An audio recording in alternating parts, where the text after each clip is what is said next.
Mungkin kamu sudah tidak asing dengan istilah yang disebut norma.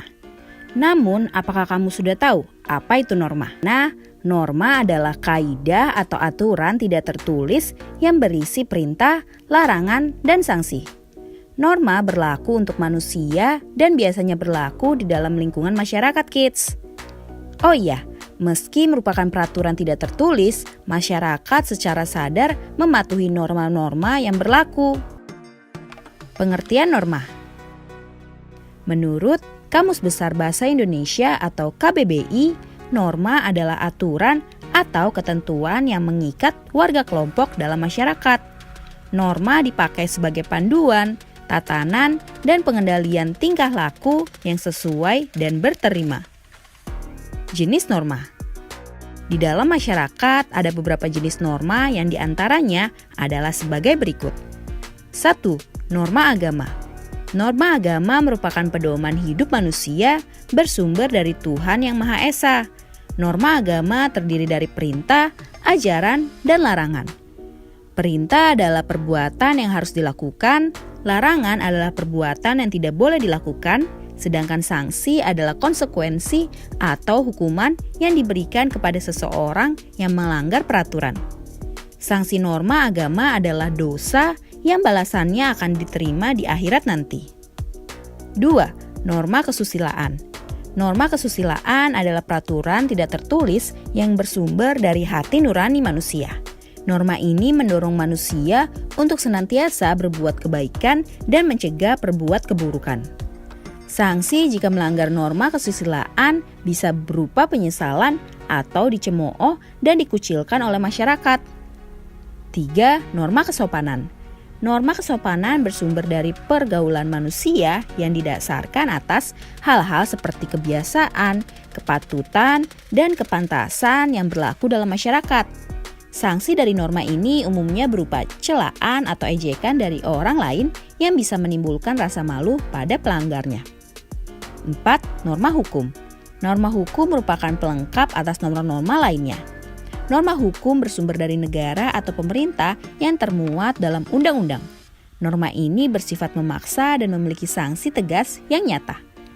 Sanksi tersebut memaksa dan mengikat, kids. Contohnya antara lain berupa hukuman penjara atau denda. Fungsi norma. Norma memiliki peran penting di lingkungan masyarakat, kids. Soalnya, kalau tidak ada norma, maka bisa terjadi kekacauan, keributan, atau kerusuhan. Nah, berikut ini fungsi norma. 1.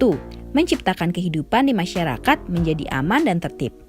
2. Mencegah terjadinya benturan kepentingan di antara anggota masyarakat. 3. Menjadi pedoman bagi setiap individu dalam menjalani kehidupan bermasyarakat. 4. Mengatur tingkah laku masyarakat agar sesuai dengan nilai yang berlaku.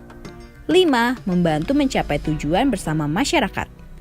Nah kids, itu dia pengertian dan fungsi norma. Sekarang sudah semakin tahu ya.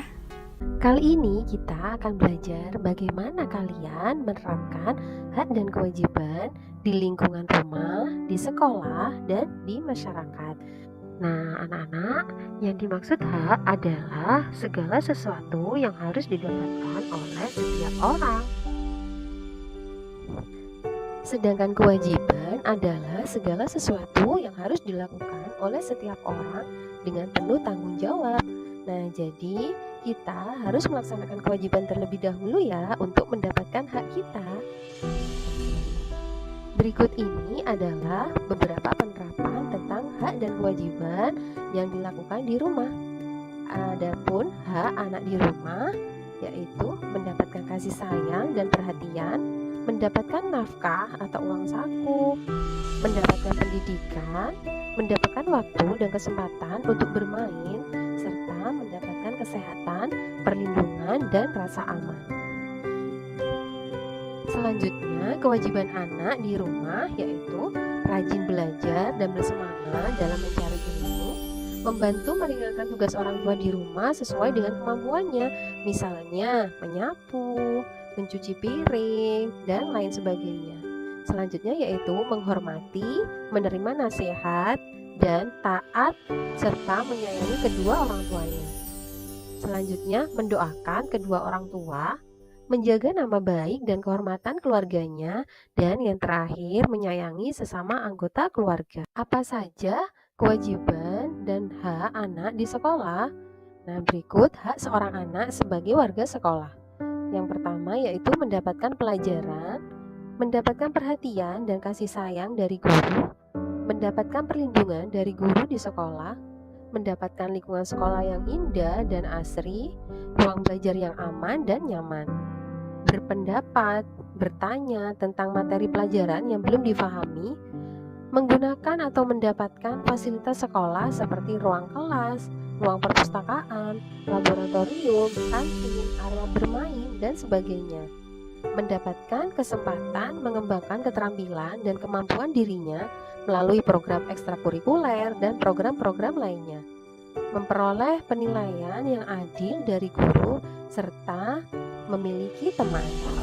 Sedangkan kewajiban seorang anak sebagai warga sekolah yaitu mentaati aturan dan tata tertib sekolah, menghormati dan menghargai guru, bersikap sopan kepada semua warga sekolah, menjaga kerukunan kepada sesama warga sekolah, menjaga kerapian dan kebersihan ruang kelas, mengikuti pelajaran dengan tertib, melaksanakan piket sesuai jadwal yang telah dibuat, rajin mengerjakan tugas dari guru, menjaga kebersihan lingkungan sekolah, mengikuti pelajaran dan kegiatan sekolah yang sudah ditentukan.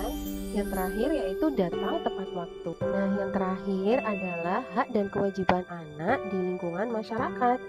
Berikut adalah hak anak di lingkungan masyarakat. Yang pertama yaitu menggunakan fasilitas-fasilitas di masyarakat, mendapatkan ketenangan dan keamanan dalam hidup bermasyarakat, menikmati lingkungan yang bersih dan sehat karena dengan lingkungan yang bersih dan sehat, anak-anak dapat bebas bermain, serta mengikuti acara adat agar kelestarian acara adat tetap terjaga, dan yang terakhir mendapat bantuan atau pertolongan dari tetangga.